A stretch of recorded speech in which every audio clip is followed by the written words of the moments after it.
Hello, I'm Sean Barnett, and this is my report for Polls 312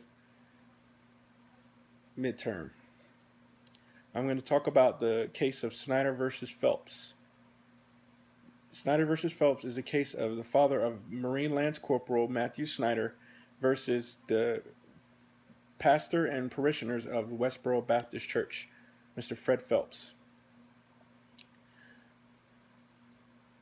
Some of the members of the Westboro Baptist Church were picketing the funeral of Corporal Snyder to display what they saw to be as God's punishment for the United States' tolerance of homosexuality.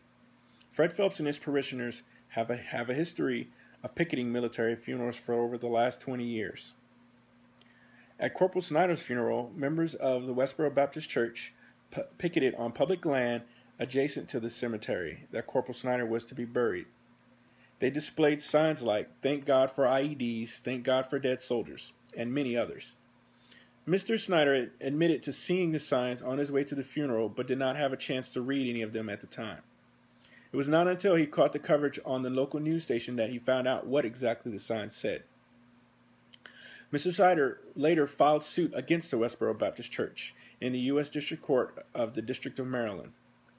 Mr. Snyder alleged 5 state tort law claims: defamation, publicity given to private life, intentional infliction of emotional distress, intrusion upon seclusion, and civil conspiracy. Since the members of Westboro Baptist Church were experienced with picketing, they ensured they were performing their protest within the law. The case eventually made it to the Supreme Court, where they ruled in favor of Fred Phelps and the Westboro Baptist Church. Their opinion stated that the picketers were far away from the funeral and Mr. Snyder could only see the tops of the signs, so they were given special protection under the First Amendment. This case followed the precedents of the fighting words doctrine. Fighting words doctrine identifies a category of speech that falls outside of the First Amendment protection. The category is quite narrow and requires not only that the words be offensive, but also that the words are said in context where the words constitute an immediate incitement of violence.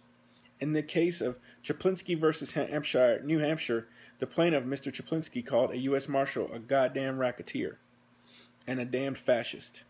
The confrontation between the two resulted in a fight and the arrest and conviction of Mr. Chaplinsky.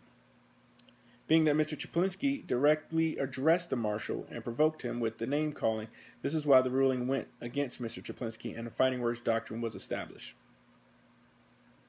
On the contrary, the fighting words doctrine cannot be applied to the Snyder versus Phelps case because the terrible things that Fred Phelps and his congregation were saying and picketing were not directly meant for the Snyder family.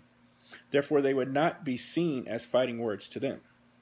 It was also stated by the justice that the picketers were not addressing anyone individually, they were making a public statement.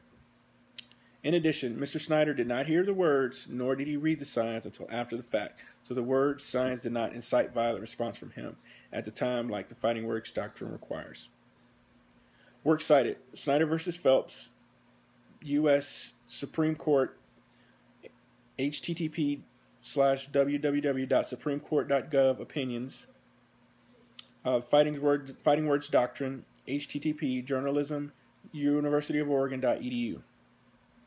I chose this topic because it is as a military member it is definitely something that I am passionate about, because I think the Westboro Baptist Church are very vile and unprofessional for doing what they do.